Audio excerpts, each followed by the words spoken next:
Hello, Scorpio, Sun, Moon, Rising, and Venus signs. Kamusta kayo? Sana ba'y nasa mabuti kayong kalagayan? Welcome back po sa Star Tarot. At kung bago kayo rito, welcome din po kayo. Please subscribe, like, share my videos, and leave me a comment po kung nakaresonate kayo. Thank you. First card po ninyo for the week would be your current energy. We have the Queen of Swords. Your next card is what to embrace. Anong dapat ninyong akapin this week?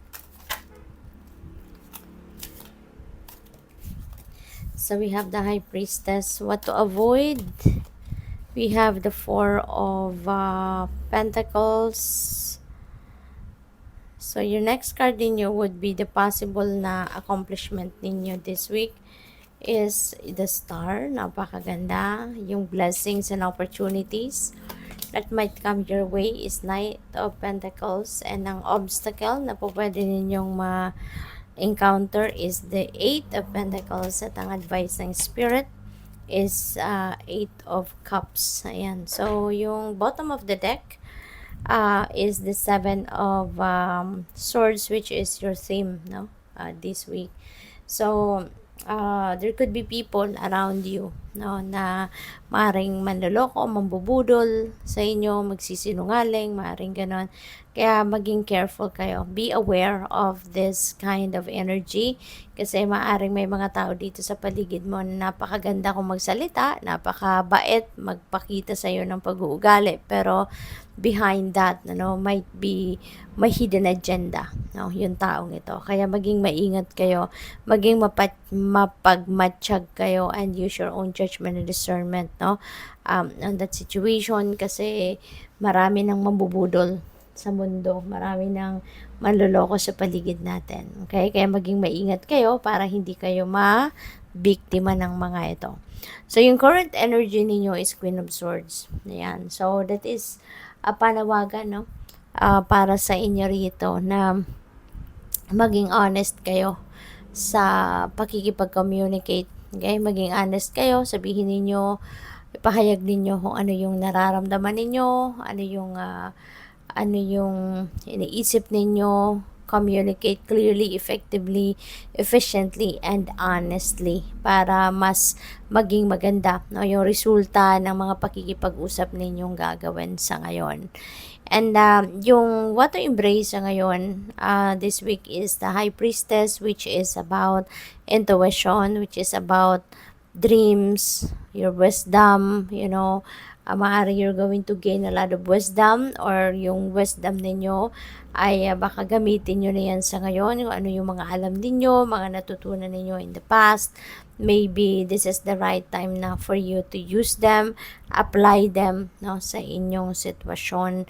At yun nga, paalala ito sa inyo na always listen and follow what your intuition is telling you, kasi makakatulong yan, no, sa mga sitwasyon ninyo sa ngayon. Ginagabayan kayo ng universe by sending you messages, at gamitin ninyo yan para makatulong sa pag-navigate ninyo ng mga sitwasyon sa buhay ninyo sa ngayon. Anong dapat ninyong iwasan? No? Yung hoarding ang napipick up ko rito. Kapit na kapit kayo sa pera, no? Sa pentacles, naapakan nyo pa, so parang ayaw ninyong maglabas ng pera, or siguro you are choosing to save money or hoard money, yung ganon, So parang kayo rito, hirap na maglabas ng pera kahit necessary na may pagkagastusan, may importanteng pagkakagastusan, parang mabigat, no, sa loob ninyo na kayo ay maglabas ng pera. So, yun ang mga dapat ninyong iwasan na sana, no, kung necessity, yan ay wag ninyong tawag dito, wag ninyong kontrolin masyado yung inyong pera. Anyway, kung ano lang naman ang dapat na ilabas, kung ano lang naman yung kailangan, yung lang naman ang dapat ninyong ilabas, diba? Yun lang ang dapat na pagkagastusan. But yung mga luxury, no, yun ang dapat na pigilan muna. Yun yung dapat na atras ka muna sa mga yan, ano, sa paggagastos. But yung necessity ninyo, dapat na ma-prioritize ninyo yan, dapat na gamitin ninyo ang pera ninyo para dyan, 'di ba? At kailangan lang na mag-budget, 'di ba? Kailangan lang na i-observe ninyo yung pagbabudget, kailangan lang na kontrolin ninyo yung pera, 'di ba? Para sa mga luxury, control muna, pero sa ibang bagay na kailangan, yun ang wag nating kukontrolin ang pera doon, 'di ba? Kasi siguro naman may budget naman kayo para doon. So, yung accomplishment niyo sa ngayon is the star, no? Star is about fulfillment, wish fulfillment energy ito. Kaya meron ditong mga wishes siguro, heart's desires, they're coming to fruition. Meron kayong mga heart's desires na matutupad na sa ngayon, no? Or may isa sa katuparan mo na. Maaari din na meron kayo ritong mga this is also new beginning energy, no? There's new hope, new optimism. Dito new beginning na magbubukas din para sa iyo. Kaya maaaring yun ay mararecognize din ninyo yan, makikita ninyo yan, and you can start, no, something new. Ano ang mga blessings and opportunities ninyo? We have the Knight of Pentacles. So this is related to money, career, business, investments, mga ganon. Something na pagkakakitaan ninyo. Baka meron dito mga offers of new job, new source of income, new income stream, new money path, yung mga ganon, no? Kaya good luck po sa inyo dyan, and congrats kasi meron kayong, it's either karagdagang pagkakakitaan ninyo to, or maybe this is totally new na pagkakakitaan na dadating, no? So, ano yung possible ninyo na maging obstacle or maging challenge ninyo? We have the 8 of Pentacles. So, yung 8 of Pentacles is focusing on mastering your craft. This is you being diligent sa inyong pagtatrabaho, sa inyong ginagawa, industriousness, sobrang masipag, no? Sobrang perfectionist siguro din ang iba sa inyo, Scorpio, sa inyong pagtatrabaho. So baka ang challenge ninyo rito on how you can keep up with that kind of mindset, or that kind of pagtatrabaho, 'di ba?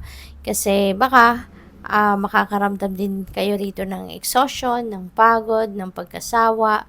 Baka makakaramdam din kayo rito ng parang pagod ka na, no? Pagod ka na sa pagsisikap na maging perfect ang trabaho mo. So maaaring 'yon ang magiging nakakapagod, no, dito na mararamdaman ninyo sa mga ginagawa ninyo. So, ano yung advice naman sa inyo ng Spirit? We have the 8 of Cups. So, whatever this is, na whatever area of life, no, na iiwanan ninyo, kasi this is departure energy.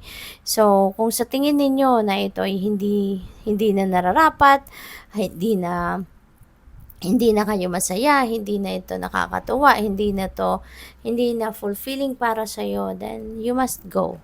Okay? You must go. Huwag mo nang pigilan ang sarili mo. Kung meron kang nakikitang mas mabuti, mas maganda, mas maayos, doon ka magpo-progress, doon ka magiging contented, doon ka magiging fulfilled, then go for it. Seize that opportunity. Kasi parang hindi naman matutuwa sa inyo ang universe if you are going to stick yourself to something, no, na alam mo naman na hindi ka na masaya doon, yung parang may stuck ka na lang just because, 'di ba? Nandiyan ka na. Pero kung meron kang other options, merong excuse me. Sorry po. So kung may nakikita ka naman na oportunidad, 'di ba, na magbibigay sa iyo ng mas magandang buhay, mas makakapagpasaya sa iyo, mas makakatulong ka sa maraming tao, then why not? 'Di ba? Why not try to embrace that newness rather than sticking to something or sticking to someone na parang it will be unhealthy na para sa iyo, or it will be pahirap lang sa iyo, hindi ba? Kaya go for it. So, tingnan natin kung ano ang final message para kay Scorpio. Ano po ang inyong final message? We have number 6, clouds. Ayan. So, parang Baka ang iba sa inyo dito, merong ah, pinoproblema, nako-confuse, maaaring nagkakaroon kayo rito ng um, yung parang ano kayo, clouded, no? Yung isip ninyo, fragmented, naguguluhan, no? And this could be related, no? Maaring linked yan dito sa sitwasyon ninyo sa Eight of Pentacles. Kasi, 'di ba ito yung parang obstacle ninyo or ito yung parang challenge ninyo for this week, no? Na baka dahil sa pagod, 'di ba? Dahil siguro sa nasasawa na kayo sa ginagawa ninyo, maaaring mahihirapan kayo na ma-achieve ninyo kung ano yung goal ninyo rito dahil diyan sa baka na exhausted na kayo, no? Pupuwedeng gano'n. So, baka mahihirapan kayo na i-pursue, no, or ipagpatuloy, no, yung tinatrabaho ninyo, something like that.